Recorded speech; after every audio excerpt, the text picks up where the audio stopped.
Hablemos sobre finanzas, pero sin cuentas.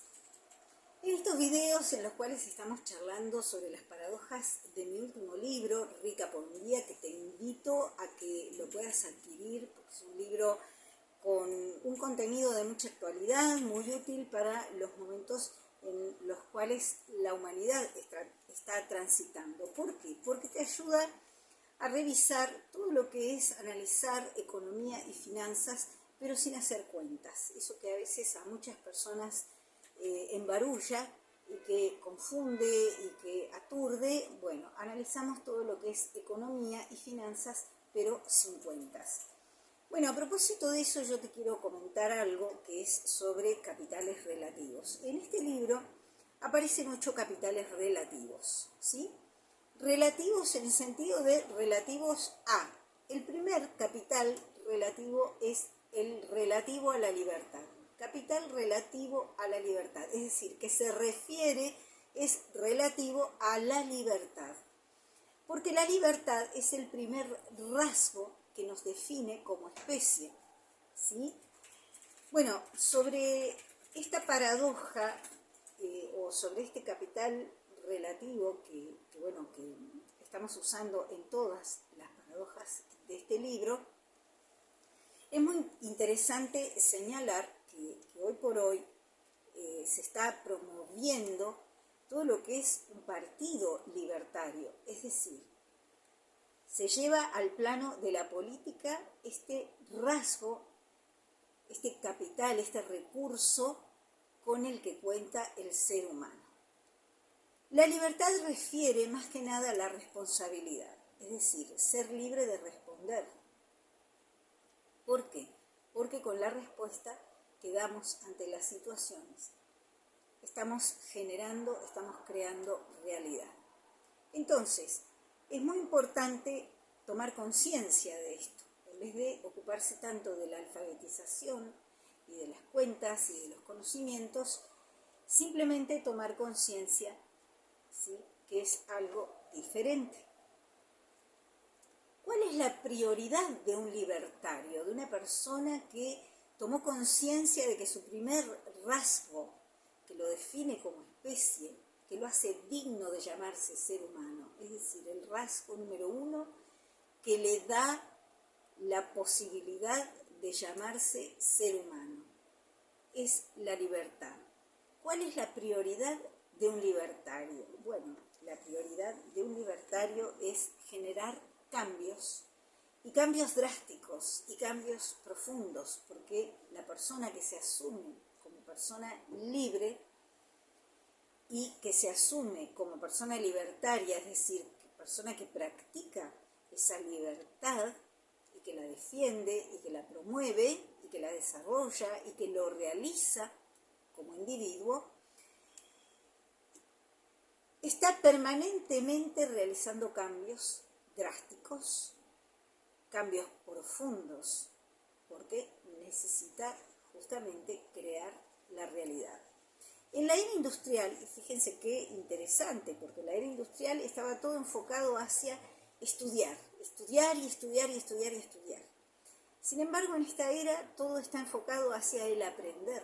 Hasta la jubilación debería quitarse de lo que es el panorama administrativo de una comunidad, porque el ser humano está todo el tiempo aprendiendo. Es más, uno de los motivos fundamentales por los cuales el ser humano incurre en esa etapa de vejez con el paso de los años es el hecho de que deja de aprender, porque cree que confunde, ¿no? Estudiar con aprender son dos conceptos que los fusiona y dice: yo ya estudié, ya me recibí, pero no estamos hablando de estudiar, estamos hablando de aprender. Así como decíamos hoy, no estamos hablando de alfabetizar, estamos hablando de tomar conciencia.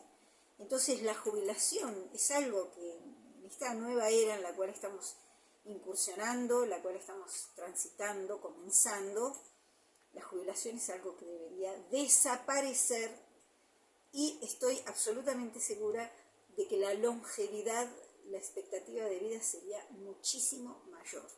Pero ese es otro tema. hablábamos de la libertad, ¿no? El primer rasgo que nos identifica como especie.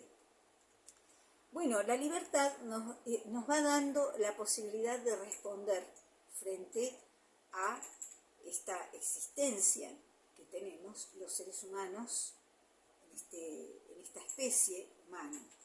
Entonces, en la medida en que vamos aprendiendo, vamos elaborando esas respuestas. En la era pasada, como decía recién, como estaba todo enfocado en estudiar, entonces se terminaba todo en un título y se terminaba todo en una suerte de actualizaciones relativamente continuas, pero el aprender se desechaba como una práctica continua. Entonces se hablaba de competitivo, de ser competitivo, de que un individuo es competitivo o que una empresa es competitiva, cuando en realidad una empresa que no tiene la capacidad de crear dejó de existir. En la era industrial se definía como una empresa competitiva, una empresa que se adaptaba tan rápido a los cambios que, ¡boom!, le ganaba a los demás, iba en vanguardia. ¿Por qué? Porque analizaba su perfil de acuerdo a una adaptación rápida, más rápida que las demás empresas, y hasta se llegó a definir la reingeniería como una adaptación más veloz que el resto de empresas del mismo rubro del mercado.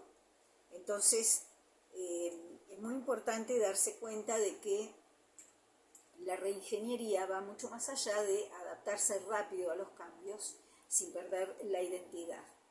La reingeniería es diferente al reciclaje. Esta es otra paradoja de Rica por un día. La reingeniería se enfoca en el aprender continuo y el crear el mercado. En esta era no va a ser necesario correr delante y estar ocupados de actualizarse rápidamente, más velozmente que los rivales, que las empresas con las que estemos compitiendo, porque no va a existir lo competitivo, no va a existir la competición. Esos términos se van a ir cambiando, tanto el término estudiar por el término aprender, el término reciclar y reingeniería a través de la adaptación veloz por crear realidades, y no va a hacer falta compararlas y salir al frente compitiendo, sino que va a ser suficiente con compartir. Es decir, que el compartir va a ir sustituyendo a la competitividad. ¿Por qué? Porque el Estado se va a reducir a una mínima expresión y finalmente va a desaparecer, porque no va a hacer falta en la economía de un país, en las finanzas, ni en las finanzas personales, ni en las finanzas comunitarias, ni en las finanzas del país, de la nación. No va a hacer falta un Estado que regule. Al contrario, lo que va a hacer falta es mucha gente aprendiendo, mucha gente creando y mucha gente compartiendo. Gente que ya no se jubila nunca más, o sea, jubilamos la jubilación. Y muchos dirán, pero ¿qué nos asegura, qué nos garantiza el bienestar de nuestra vejez? Bueno, bajo estos paradigmas de crear y compartir, es evidente que el tránsito por la vida laboral de una persona y el desarrollo personal van a ser diferentes también. Las empresas también se van a impregnar de paradigmas diferentes y se van a desarrollar sobre plataformas diferentes.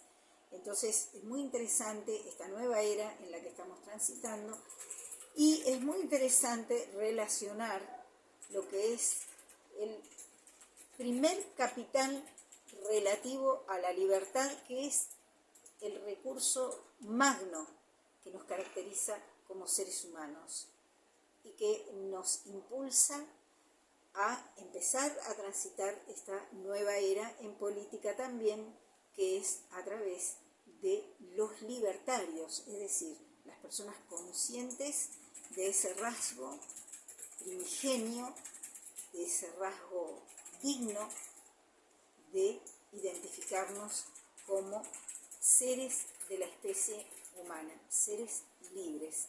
Entonces, esos libertarios que con la política van creando esa plataforma de expansión continua, van a ser los que en el futuro puedan desarrollar las herramientas justamente para dar curso y para que todo esto, estos rasgos puedan emerger. En mi libro yo describo 8 capitales relativos. Si querés interiorizarte más, adquirilo enviando WhatsApp al número que te dejo en la descripción de este video. Y es muy interesante porque todos los otros capitales relativos a diferentes cualidades, diferentes capacidades inherentes que tenemos los seres humanos, son los que definen, en definitiva, a ese primer gran capital, ese capital magno que es la libertad. Así que felicidades a todos los libertarios de esta nueva era que van a hacer posible que el ser humano finalmente se deshaga de todo tipo de esclavitud y de todo tipo de maltrato, de abuso y de mal uso de estos capitales relativos. Finanzas pero sin cuentas, vamos a seguir con otros videos y te invito a que adquieras el material completo porque verdaderamente Rica por un Día es un libro hecho para esta era.